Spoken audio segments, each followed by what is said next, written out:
Holly, I love this question. I think it's a cool question and lots to chat about. Trying to weigh up buying land now or waiting.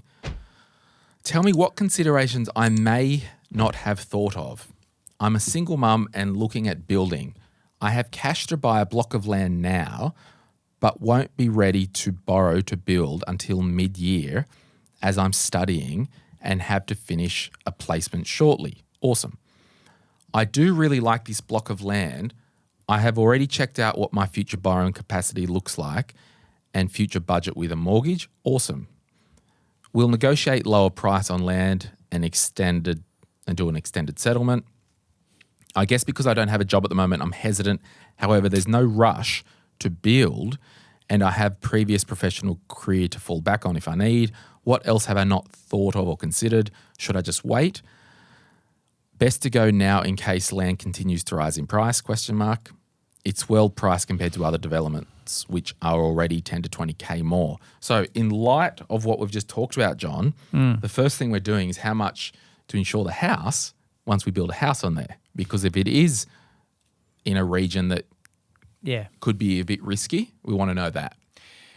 Yeah, so there's a few things that sort of stick out. It's well priced compared to other developments, 10 to 20K more. Why is that? Is it smaller slope? Is it slope? Is it smaller size? Is it inferior just because of the amount of blocks being released? Like there's a whole range of things. So I'd be looking at the suburb. Is it greenfield or new estate? Yeah, infill. So Holly, if this is your dream location, go for your life. Like in terms of buying the land, but understand once you buy titled land, you give up the money to it. There's holding costs and there's opportunity cost as well. Opportunity costs on the way up. You mean the land going up in value? I'll rephrase that. If the land was 300 grand and your money was moved to that 300 grand, it's not producing an income. No. So if it was 300 grand in a bank account, you'd be getting interest. But she's got certainty around, okay, this is a block, this is what I'm going to build on. Understanding your build cost is the big variable right now post-COVID where it's gone ballistic in terms of prices. So getting some sort of certainty around that, but also lending. We've got to reverse engineer the whole scenario and say, right, I'm all in for 800,000, for example. Can I lend that on my current situation where I'm studying? She said it's got a fallback in terms of the professional career. You may need to go and do that to lend the money. I don't know how far you are down the track for finance, but that's the big one for me. Is this going to be a principal place of residence, or is it just going and doing this because you like the idea of buying land and land appreciates and all these cool things? But there are certain areas of Australia that have oversupply of land at the moment. So understanding going into that, regardless of whether it's an investment or principal place. Yeah, but if there is an oversupply of land and we're buying it to build a house to live in, it doesn't actually matter because we want to live there and welcome to consuming a lifestyle asset, aka. That's right. But I'm only saying that because Holly might be saying, "Well, this is where I'm thinking about buying land and building on it because I got some marketing brochure that says cheap land." Yeah. As opposed to saying, "Well, actually, I'd rather live over there, pay 20 grand more for the land, less vacancies, less oversupply, better growth or wealth creation for me." Yeah. In finishing, I love this question. I've got kind of 5 quick points. Go for it. That I'll make. Single mum has cash to buy a block.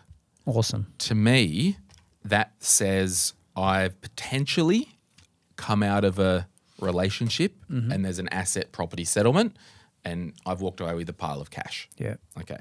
So that's number one. That's what assumption. I know someone that went through the same thing. The next day went and purchased an off-the-plan apartment. Right.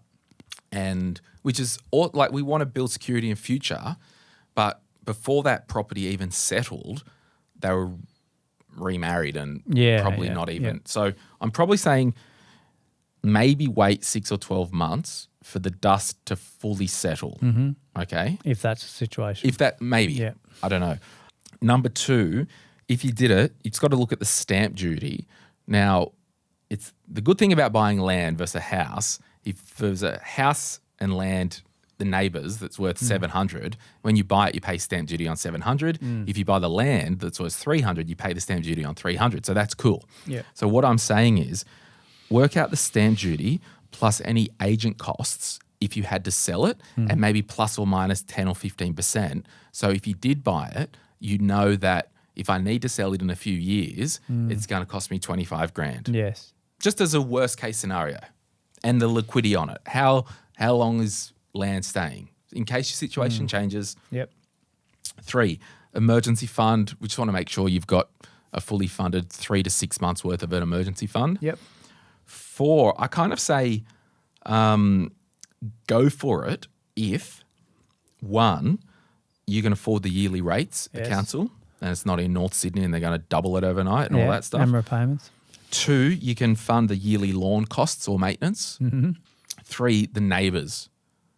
Have you go and sit at the land at night, have a listen to the area, go knock on the neighbours' doors either side across Yeah. the road, make sure there's no psychopaths, make sure there isn't 3 cars on blocks at the front, like just And this is basic the stuff. problem with a lot of the greenfields is that there are no neighbours, there are no houses. You're just buying a plot of land. But if it's an existing, what do they call them? Infill. Yeah. There could be some neighbours. Yes, correct. And, Just go, what's the Suburb noise like history. at night? Can you hear the rumble of the train track? All that stuff. yep.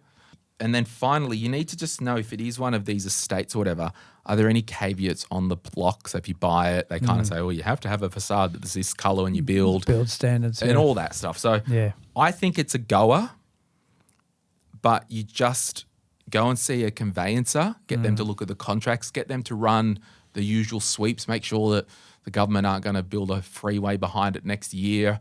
You know, Western Sydney, there's that road. These people build all these new houses, Yeah. and the government's going to take them back to build a freaking highway through it. And these houses are literally settling Half the cost. like Half the crazy. value. So I think it's a good thing, but The builder is a really important one. Like, yeah. And but to be how honest, reliable.